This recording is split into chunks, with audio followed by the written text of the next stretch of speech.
Il arrive que nous fassions de grands sacrifices pour les personnes que nous estimons, en leur démontrant notre attachement. Cependant, il est possible qu'elles nous déçoivent en abusant de notre générosité pour leur profit personnel.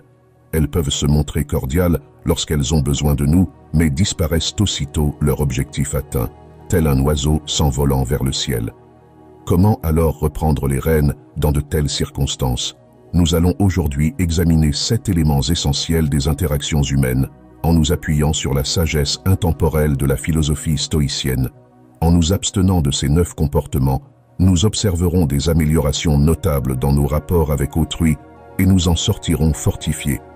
Si vous traversez des moments difficiles dans vos relations, prenez un moment pour vous asseoir, ouvrir votre esprit et entamons ensemble cette aventure instructive. Premièrement, changez votre vie pour qu'elle convienne aux autres. Imaginez essayer de construire un puzzle avec des pièces qui ne s'emboîtent tout simplement pas, causant frustration et confusion à tout moment. C'est ce que cela fait quand vous essayez de vous conformer aux attentes des autres. Sénèque a dit que partout signifie nulle part. Essayer de faire trop de choses en même temps vous laisse vous sentir perdu et incertain de votre direction. Au lieu de vous fondre comme un caméléon, il est temps de briller comme une étoile brillante dans la nuit. Soyez fiers de qui vous êtes et des choses qui vous rendent différents. Ne laissez pas les autres dicter comment vivre votre vie. Il est temps de prendre le contrôle et de suivre votre propre chemin. N'oubliez pas que votre vie est votre propre histoire, pas celle d'une autre personne. Laissez vos vraies couleurs briller et peindre le monde avec votre authenticité et votre but. Deuxièmement, ne ruinez pas votre vie en étant obsédé par quelqu'un d'autre. Ne laissez pas votre vie tourner uniquement autour des autres comme un satellite piégé en orbite. Quand vous vous concentrez trop sur quelqu'un d'autre, il est facile de perdre de vue vos propres rêves et ce qui vous rend spécial. Au lieu de nourrir vos propres objectifs et aspirations, vous finissez par constamment répondre à leurs besoins et désirs, négligeant votre propre soif d'accomplissement. Comme le sage Marc Aurèle l'a dit une fois, nulle part un homme ne peut trouver un refuge plus paisible que dans son propre esprit. Quand vous vous embrouillez trop dans le monde de quelqu'un d'autre, cela perturbe votre équilibre et vous laisse dans l'ombre, en vous dépouillant de votre sentiment de valeur. Libérez-vous de leur contrôle et cessez d'être un simple satellite de leur planète. Votre vie n'est pas un rôle secondaire dans l'histoire de quelqu'un d'autre. Vous êtes la vedette de votre propre voyage. Souvenez-vous toujours de cela et ne laissez jamais personne éteindre votre éclat. Troisièmement, ne laissez rien affecter votre santé mentale ou votre bonheur. Prioriser le bonheur de quelqu'un d'autre au détriment de votre bien-être mental revient à donner votre lampe de poche dans l'obscurité, vous laissant trébucher et perdu. Prendre soin de votre propre santé pour satisfaire les besoins de quelqu'un d'autre revient essentiellement à céder le contrôle de votre propre bonheur au lieu de trouver la satisfaction. Tu te retrouves dans un cycle à essayer de les satisfaire pendant que ton propre esprit décline. Il est crucial de faire un pas en arrière et de reprendre le contrôle de ta vie. Ta santé mentale et ton bonheur sont des atouts inestimables qui ne doivent pas être compromis ni marchandés.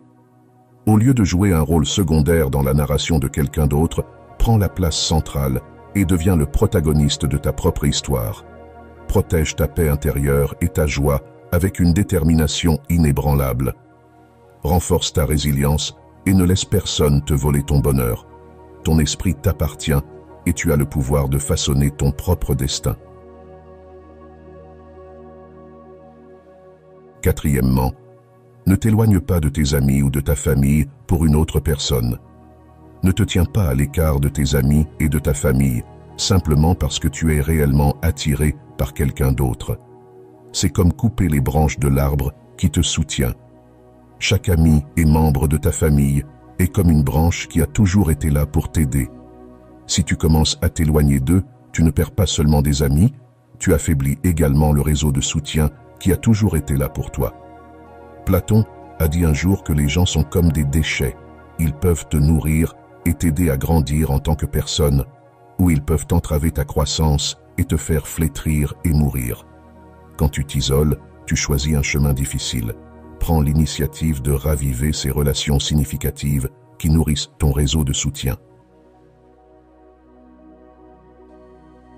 Cinquièmement, ne passe pas trop de temps à les satisfaire. Déverser tout ton temps précieux dans le puits sans fond des besoins de quelqu'un d'autre, c'est comme jeter ton atout le plus précieux dans un abîme obscur. Chaque moment que tu leur consacres excessivement est un moment de ta vie qui s'échappe pour toujours. Le temps est ton plus grand trésor, pas une monnaie d'échange. Les incessantes demandes de quelqu'un d'autre, comme l'a sagement observé Séka, ne signifient pas que nous avons peu de temps à vivre, mais que nous en gaspillons beaucoup en donnant tout notre temps à une autre personne. Tu perds ainsi les moments les plus vibrants de ton existence. Tu peux reprendre ton temps, il t'appartient et à toi seul. Ne laisse pas qu'il soit éclipsé dans ta vie entière. Cherche l'équilibre, investis ton temps soigneusement et aspire à des efforts qui enflamment ta passion, qui favorisent la croissance et qui apportent satisfaction. Rappelle-toi que tu as autorité sur ton propre temps. Ne le gaspille pas avec quelqu'un qui ne valorise peut-être pas son importance. Sixièmement, ne révèle pas tout sur ton passé, en particulier les moments difficiles. Révéler tout ton passé à quelqu'un, c'est comme dévoiler chaque aspect caché et chaque défi que tu as rencontré dans le passé, en particulier les moments difficiles. Ces aspects sont profondément personnels, c'est le récit de ton propre voyage qui t'a aidé à traverser les moments difficiles. Ce n'est pas quelque chose que tu devrais divulguer pour que d'autres en profitent ou le jugent. Parler de tout ton passé signifie que tu revivrais de vieux défis. Maintenant, tu es vulnérable aux dommages ou à l'exploitation. Garde tes secrets en sécurité en toi. Tout le monde ne mérite pas d'y avoir accès. Ne révèle que ce qui est nécessaire tout en protégeant les éléments centraux de ton récit. C'est ce qui te renforce et garantit ta protection. Ne livre pas tes défenses à quelqu'un d'autre. Fais preuve de prudence dans le choix de celui à qui tu confies l'histoire de ta vie. Elle t'appartient exclusivement. Ce n'est pas pour que d'autres en profitent de manière décontractée. J'espère que ce message t'a été utile. Si la vidéo t'a plu, je te serai reconnaissant de laisser un pouce levé et de t'abonner à la chaîne. Si tu te retrouves sans mots, écris simplement « Nouvelle mentalité » pour montrer que tu as suivi la vidéo jusqu'à la fin. Merci beaucoup pour ton attention et à bientôt.